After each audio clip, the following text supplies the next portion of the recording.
Hi everyone, my name is Alyssa Hewlett, I'm 26 years old, and I'm a recovering drug addict. Today I thought I would just post my very first video about my life and in hopes that I get some people watching me. And I just want to talk to you about my experiences leading up to my drug addiction and hoping that I can help somebody, at least one person. So, like I said, I'm 26 years old. I live in Newfoundland, Canada, and I was born in Cambridge, Ontario. I am 534 days clean from opiates, and I did drugs for 6 years, and I finally got to where I want to be. So here we go. Growing up, I always attracted the different kids, not so popular, not so cool kids, because I wasn't a cool kid growing up. I was kind of a loner, and I was friends with all different kinds of kids. And I was picked on a lot. I was bullied a lot. I was chased home from school, chased home from the park. I was called names. I was called ugly. People said that I looked like a boy sometimes. A few girls one time when I was younger actually put a dead snake down my shirt. Those, trying to terrorize me, and I was hit, I was kicked, I was pushed, I was all that stuff. And a couple times actually walking home from school, I was with my friends, and a couple of them fell behind and got the shit beat out of them by these bullies, and I just had to run home because I was too afraid to stand up for them. So when I was young, my parents split up. I don't really remember that much of it, but just things that I've heard. And, I still saw my dad every other weekend, and I lived with my mom permanently. So we moved around a lot. My family moved around a lot, me and my mom. And it was hard for me to keep friends because we moved around so much. Like, I'd meet a couple friends and I'd get to know them a little bit, and then we move. But I was always able to make new friends quickly because of the kind of person I am. I just like making people happy and being friends with everyone, so I was just a very friendly kid. So anyways, eventually my mom was working somewhere, and she met my stepdad. They worked at the same place, and he's from Newfoundland, and she wanted to try it out. He wanted to show her what it was all about, so we came here for a visit, and we loved it. So eventually we moved here, and it's so much different here. It's not fast-paced at all. The community we moved to is like population 180, and we had freedom here. But moving here was a little bit difficult for me at first because it's a small community, and all the kids in that community know each other, and they all have their own clique. So it was hard for me to fit in because I wasn't popular, and they were kind of popular kids. There was probably one or two people in that community that hung out with each other, and they never fit in with the popular crowd. So I was drawn more to those people. So yeah, I was like 11 or 12 then, so yeah, it was still hard to fit in. And about grade 10 or 11, I started hanging out with the more popular crowd, and I still never ever felt like I fit in much with them because I wasn't doing the things that they were doing at that time. So they were bullies. Some of them, not all of them, but some of them were bullies. They drank, they smoked, and all that stuff that you're experimenting with. Experiment with drugs, smoking pot, whatever. In grade 10 or 11, so everybody's usually experimenting, but me, I didn't go through that phase for a long time because I was always goody two-shoes, and my mom always found out everything that I did. And I didn't do a lot of bad stuff, but she always found out when I did anything. I didn't even swear in school because I was so afraid she was going to find out. So while my cool friends were doing this stuff, smoking, drinking, smoking pot, experimenting with stuff, I always swore that I'd never do it. I swore I'd never touch a cigarette. I swore I would never do drugs. I'd never drink. So hanging out with the popular crowd usually leads to the popular guy. And he was the most popular guy in high school, obviously, and most of the girls wanted to be with him, and I just ended up getting a chance to date him. So we got together and we started talking for a while. We met at a party, and he asked me out, so I said yes, and we were together for a few months, and he cheated on me. So we split up for another few months, and we got back together. I think it was like 6 months later or something we got back together. And after a while, me going to stay with him and he coming to my house for a couple nights or whatever, I ended up moving in with him and his parents. And everything was great at first. We got along, and him and I got along really well. But after that, living with his parents didn't work out. Like, we were arguing and stuff, and it was interfering with our relationship, so we started arguing a lot, and eventually we ended up moving into a 2-bedroom apartment with our best friend.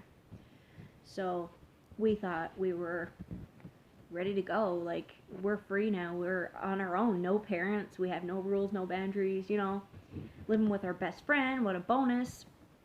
And we started partying a lot. We're living with our best friend. He partied a lot. He did drugs, and we just started partying with him. Yeah, we went to a few parties before, but we started partying a lot because we were free and we had no one to tell us what to do. So, at the time, a little while after, actually, when we moved there, my boyfriend actually started experimenting with drugs, and he tried a line of Percocet or whatever, cocaine every now and then, but it was just once at a party every 3 months maybe. But he was experimenting with it. And one afternoon, my boyfriend and our roommate were sitting in the living room, and they actually offered me a pill, Percocet. And I was very nervous about it because I'd never ever touched drugs before. Never. And I didn't even smoke a cigarette before. So I was really nervous. It took me probably an hour to get my courage up to do it, and they kept telling me that I'll enjoy it, and you don't have to do it anymore. Just try it. And they had already done some before me, so I trusted them, and I believed that it would make me feel good. And I wasn't gonna do it all the time. I just wanted to try it. So yeah, it took me about an hour to do it. And then I did it, and I didn't even feel anything, so they told me to do some more, and I did some more, and that was my first line ever. And that's the day that I became a drug addict. So from then on, for a few weeks, I continued doing it with my boyfriend and our roommate every other party, and then it was every party, and then it was throughout the week, and then it was every single day. That was our mission. As soon as our eyes opened in the morning was, where are we going to get pills? Where are we going to get drugs? Anything. So we wouldn't be sick, or so we wouldn't run out, because the sickness was the worst part of it all. So, yeah, I had to do it eventually every single day. I was afraid to run out because I craved it and I did not want the sickness. And the sickness is the most horrible feeling you will ever feel. You'll have sweats, like severe depression, severe anxiety, body aches and pains, headaches, your nose is running, your eyes are watering, you're yawning every second. Shaking and hot flashes. You don't want to brush your teeth, you don't want to shower, you don't eat very much either. You're either sleeping too much, and then you're not sleeping because the anxiety and the pain wakes you up, and muscle spasms. And the worst thing that I ever remember withdrawing from drugs was the taste in my mouth and the smell of my body when I was sick, laying in bed for 2 weeks. It tasted like death in my mouth, and the smell on my body smelled like death. I smelled like a corpse. I don't know why. It's like this metallic taste in your mouth. It just feels like you're dying, and you want to die because it's so horrible. It's awful. I wouldn't wish it on anyone. So, when we ran out, we would be really sick, and after a while, we started selling drugs to support our habit because we had no other choice. We were either going to do this and sell drugs and keep our drug habit going so we don't get sick, or we're going to stop and we're going to be horribly sick and feel like we're dying, possibly die because we're withdrawing so bad. We owed dealers a lot of money after a while. Like, it escalated very quickly. We were owing people money. We couldn't afford to pay our rent after a while. We used to go without groceries. Sometimes we'd go to my ex-boyfriend's parents' house to get a meal for supper or breakfast, whatever, because we didn't have anything in the house, because we got drugs before we got groceries or anything important. So if there was anything that we needed, we just went without it because we spent the money on pills and coke. So after a while, we moved into our own place. Like I said, we couldn't pay rent very often. It was like we're calling, or our landlord was calling us, like, what's going on? Where's my money? You owe me 2 months. And we would try our hardest to come up with the money. We'd help or get family to help us out. It was horrible. So we sold coke. I got hooked on it. My boyfriend was hooked on it. And I didn't like it like he did. He enjoyed that feeling, and I did not like the rush. I liked the downers. I liked the things that made me feel relaxed, not heart pounding in my chest because I can't handle it. And yeah, that I didn't like that feeling after a really bad night. We were drinking, and I was doing Ritalin, and I freaked out when I came down. I got very angry, and I didn't like the way I felt, so I didn't like coke after that. And I actually stopped doing it a couple years after I started doing it. I was doing drugs for 6 years altogether, so. So yeah, at this point, we were doing drugs, we were selling drugs, and we were fighting a lot. Like, sometimes he would buy drugs without telling me. He would get extra. He would go out with friends and do it while I was at home sick or at my mom's or something, but we used to fight a lot, and he had a couple of jealousy issues with our roommate that we were staying with before, and a few times my ex used to tell me, oh, you're hooked on it, you can't have any more, and then he'd come in my room and say, oh, I just had some, or I'd tell him, like, you're high, and here I am sick, feeling like I'm dying. He's like, yeah, I just had a line, and, you know, you shouldn't do anymore because you're hooked on it. And I'm like, you're hooked on it too. And he wouldn't admit that he had a problem for a long time, but I knew for a long time that he had a problem just as bad as I did. So yeah, it was rough. Living like two addicts living together, enabling each other, is the worst situation possible. He always said that he could stop whenever he wanted to, and I knew that he couldn't. And sometimes we would go on a bender for a week or two and run out, and he would be able to get up and keep going, and I wouldn't. Like, he could get up and go through the house and tidy up and go out with his friends and stuff and just chat, and I would be in bed for 2 weeks. I couldn't even get up and use the bathroom. I was so sick. Like, it just took every bit of life out of me to go pee. And a lot of times I didn't brush my teeth for a long time, and I didn't shower, and I didn't eat. I just slept and slept. I couldn't do anything else because it physically hurt me to get out of bed. And I didn't want to talk to anybody. I didn't want to see anyone. And most of the time, we didn't see our families for a while because we were either high or we were sick, and we didn't want our families to see us like that. So when we were doing that, we drank quite a bit, and I know that I almost died a few times. Like, I overdosed a few times, not like hospitalized or anything, but close to it. Almost passing out, throwing up every single time I did a line, and throwing up a lot led to my bad teeth. My teeth are really, really terrible. And over 6 years, I started drinking, I started doing drugs, and I picked up smoking. 3 things that I said I would never do in my life. And when we were sick, we would do anything that we could get. I did Percocet, Dilaudid, morphine, Ritalin, cocaine, Tylenol 1, Tylenol 3s, Demerol, Valium, muscle relaxers, Oxycontin, and weed. I did, and those are only the things that I can remember, so after that, my ex-boyfriend and I are sitting down talking and stuff, and we realized, you know, this is getting bad, and we can't afford it anymore. We can't afford to keep our habit going, and we have to stop selling drugs because we're doing more than we're selling, and we're fronting it out to people, and they're not paying us back, and, you know, getting ripped off and stuff. So I said we should try to get on Suboxone treatment because our roommate had been on it too. So I phoned the hospital, and we were put on a list for 3 or 3.5 months or so. We got clean for a while, hoping that we were going to get on this treatment as soon as we called, or a week or so after, you know. So we tried to stay clean, and while we were waiting, I kept phoning and phoning and phoning, and eventually the receptionist told me, she's like, you're going to have to stop phoning because this is harassment, and there's more important people than you, apparently, and you'll get on it when you get on it. That's all I can do, so stop harassing us. So I gave up, and we picked up again. We started doing drugs again because we lost all hope, you know. 3.5 months, that's a long time. And I told them, like, we need help right now. If we keep doing drugs like we're doing it, we're going to end up dying, because every time we stopped and got back into it, it was worse and worse every time. And it always is. So we got clean, gave it another try, started doing it again, got clean, started doing it again. Eventually, I'm not going to get into it here today, but eventually I ended the relationship between my boyfriend and I, ex-boyfriend now. We were together for 8 years, and it wasn't all sunshine and rainbows. So yeah, 8 years, and I was clean at the time. Both of us were actually clean for a couple weeks or a week or something before I ended it, and I never went back to him again. After a while, I got really stressed out and sick, and I started hanging out with my now fiance, who was our roommate back then.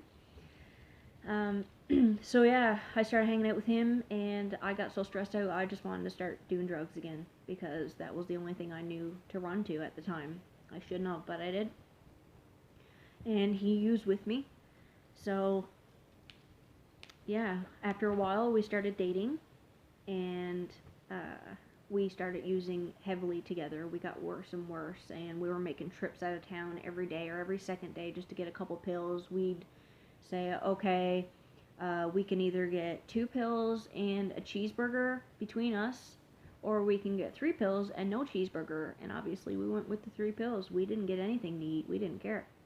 We almost lost everything we had, our house, everything. We didn't have groceries in our house like we do now. We almost lost everything. Eventually, our parents got suspicious.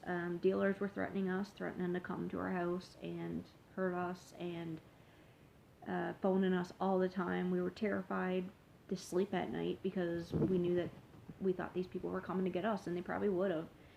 And we had things stolen from us. Parents asking us questions all the time, and we lied to them about it because we didn't want them to know. We didn't want to hurt them and tell them that we had a problem with drugs. So yeah, we owed a lot of money, and we started selling drugs again, just me and my fiance this time. And that didn't work out well either. We had $1,800 stolen from us out of our car, and yeah, it was scary because we didn't know what to expect, and we couldn't sleep. There were a lot of times where my fiance wanted to quit and I wasn't ready, and other times I wanted to quit and he wasn't ready, so we were never on the same page for a long time. So my fiance actually was on Suboxone, I said earlier, and where he was doing drugs. Sometimes he wouldn't even get his Suboxone script filled out because he just kept doing drugs and he didn't think he could stop. And other times he would just drop drugs and get back on his treatment and do what he was supposed to do. And his doctor knew after a while when we got together, that he was abusing his treatment, and he threatened to kick him off it a lot of times until he smartened up. So on January 8th of 2017, we did our very last pill. We had a Percocet each. That was our last pill. And I knew the day before that we only had 1 left, or 2 left, 1 each. We always split it. And I knew that we were in for a rough ride. And I was terrified because I didn't know if I was going to die from the withdrawal, or if I was going to kill myself, because I know how bad it gets. And when you're high, you don't think about how bad it is, but when you start to run out, it starts to creep up on you. You're trying to spare it out as much as you can, and it sucks because you're just doing enough to keep the sickness away, but you're not doing enough to get high. And after doing drugs for a long time, you're not doing it for fun because it feels good anymore. You're doing it so you could just take that little bit of sickness away because you don't want that sickness. So January 8th, 2017, we did our last pill, last line, and I said, I'm going to get in the bath. I'm going to have a bath now. And I went in the bathroom, I locked the door behind me, and I never locked the door. I told my fiance I loved him before I left and went in the bathroom. I filled the tub up right to the top, almost overflowing. And I sat in the tub, and I probably sat there for about 15-20 minutes just thinking about my life and thinking about all the money I spent and all the people that I let down and all the people I lied to and how hurt my family was, and my fiance's family were, suspicious for a long time, and we kept lying to their faces, and being around my family being high and being so sick that I was making promises and I couldn't do anything the next day, and I was supposed to hang out with my sister, it really sucks and it hurts. So I was thinking about all these things, and I'm like, you know what, I don't think I can rough this sickness out anymore. I can't ride it out anymore because I've been through it so many times. I'd rather die than go through that again. It's so horrible. So I wanted to end my life that day. I wanted to end my life in my bathtub on January 8th, 2017, because I did not think that I would survive the sickness anymore, and I couldn't get help. So I laid in the tub, I laid back, and the water just reached my nostrils. And I felt like I was giving up. I wasn't afraid. I had no fear in my body whatsoever. I was ready to go and be at peace and not suffer anymore. And I never told anybody. I didn't want anyone to stop me. I didn't want anyone to worry. So I just went with the flow. And as I was laying in the water, I closed my eyes and I was getting ready to do it. Just put my head back. And I was like, no way. This thought clicked in my mind. It was like somebody just reached in the bathtub and put their arms around me. And they're like, no, you can't do this. I got this thought come across my mind that, you can change your life. There is hope for you. You can get help. There is help for you. And I jumped out of the tub and I unplugged it and I just ran out into the living room and I told my fiance, I said, I can't do drugs anymore. I can't do this. I just scared the living shit out of myself. And I don't ever want to come that close to taking my own life ever, because that's not an option for me. And that's the only time that I ever got close to doing it. I mean, you get depressed when you're sick and stuff doing drugs, and you think about it, but I never ever got close to taking my life before as I did then. I felt like I couldn't escape my addiction. I couldn't get help. It felt like there was nothing for me anymore. But I'm glad that thought clicked into my mind that day, because I would not be here to share my story with you guys and maybe help somebody, at least one person. That's all I'm hoping for, is if I could help one person, that's my goal. So, that day, after I told my fiance about my suicide attempt, he picked up the phone right away and he called a clinic out of town. Actually, it's called Main Street Medical Clinic in Springdale, Newfoundland. And there's an addictions counselor there. He's not there anymore, but he was there, thank God. Craig Wiseman is his name, and he's actually a recovering addict himself. So we phoned in right away, and Craig got me in less than a week. It was like 4 or 5 days. So, yeah. So I've been on Suboxone, and my fiance's been on Suboxone as well. We both got on it and stayed on it, and we're not abusing it. We haven't touched anything since. We don't even drink. But and yes, we plan on getting off Suboxone when we're ready, just like drugs. We will get off it when we're ready, but I'm not very worried about that right now, because it's when our bodies are ready, not anybody else's, and that's all that matters is, we're staying clean off drugs. So that's what treatment's for.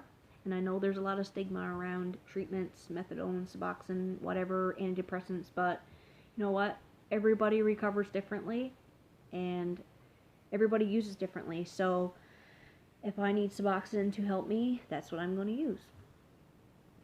So, also, I'm seeing a counselor, so I'm not just taking Suboxone treatment. I'm seeing a counselor, and I have a very, very good support system. I have my mom, I have my stepdad, I have my sisters, my fiance, his family.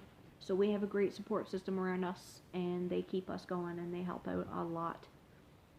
So, that's my story about my addiction, and I just wanted to let you guys know that my mom is also a recovering alcoholic, and she's been sober for over a year, and she actually took her own life a year ago, and she was brought back. So we decided, between the two of us with addictions, we wanted to come together and create something big, and we want to help people. So we actually created a group in January, and it's called Warriors Mental Illness and Addiction Support Group, and we made that group in January. It's for mental illness, addiction, abuse, eating disorders, everything. It's based on everything pretty much. So anything that anybody deals with in everyday life, anxiety, depression, grief, all that stuff. So right now we have 361 members, and we're like a big family that help each other and help each other overcome the daily life crap and obstacles that we have to deal with every day. So if anybody wants to join this group, just type in our group name in the search bar, and I will put or you can just click on the link down below, because I'm gonna put that in the description for you guys. And when you join, there's going to be 3 quick questions for you guys to answer, and you must answer them or you will be automatically declined. Where did you find our group? If you found it from my YouTube video, just say that. What's your reason for joining? If you have a mental illness, if you have an addiction problem, if you are doing drugs right now and you're an addict, if you're recovering, if you know somebody that has issues, just say it. And you might be just there for support, or you want to learn stuff, because there's all kinds of information on the group. There's albums, there's pictures, there's information. We do lots of live videos. We do Warrior of the Week. We do lives pretty much every day of the week, so there's always something to do. There's challenges, there's fun stuff to do. So and the last question is, do you agree to keep the information that members share with the group kept private, and agree to read the welcome rules post pinned? So agree to keep the privacy of people's information and their very, very sensitive stories kept private in the group, because our group has 0 tolerance for drama, negative stuff, judgments, bullying, none of that, or you will be removed and blocked right away. So it's a calm, cool place to be on our group, and very, very positive, and we uplift each other. So if you think that you could be part of that, or you want to be part of that, you're more than welcome to join our group. But just make sure that you answer all 3 of the questions when you join, so you can be approved. We don't do any fundraisers. We don't have religious debates, no violence, and no hate speeches, nothing like that. So we keep it pretty cool and positive and lighthearted and fun. A lot of people share their personal stories and information, and we do, some people go on and share their story by just typing it in. We have an anonymous account. People can go on privately and do it, and no one knows who you are. And some people do lives about it, and they do their live videos and talk about whatever experience they went through, and it helps a lot of people, and it gives people something to look forward to when they go on the group and see a new video or a new post pop up, even a picture or a funny video. It's a really nice place to be, and I'm very glad that we made it, because like I said earlier, all we wanted to do was touch one person's life, and we've made a difference in a lot of people since we created this group. So I'm gonna end this video, and I hope that I helped somebody today. And if anybody that's watching right now needs help and you know, has a lot of shit going on, please check out our group, because we can help you. And the people in the group come together too, like even just the members, not us as administrators, my mom and I. The members of the group actually come together as a family and help each other out, and we talk to each other. Sometimes we even phone each other. Like, that's how close we all are in the group. So, and we have Mickey Zeta on there. She actually has her own group called Surviving Abuse, and website survivingabusenetwork.com. So if you guys want to check her out too, she's great. She talks a lot about abuse. So yeah, thank you guys for watching my video, and I know it was a long one, but I hope it was worth it for you guys, because I just want to help one person today. So check out our group, and stay tuned, because I'm going to be making more videos. So thank you guys very much for watching, and I hope to see you all soon. Bye.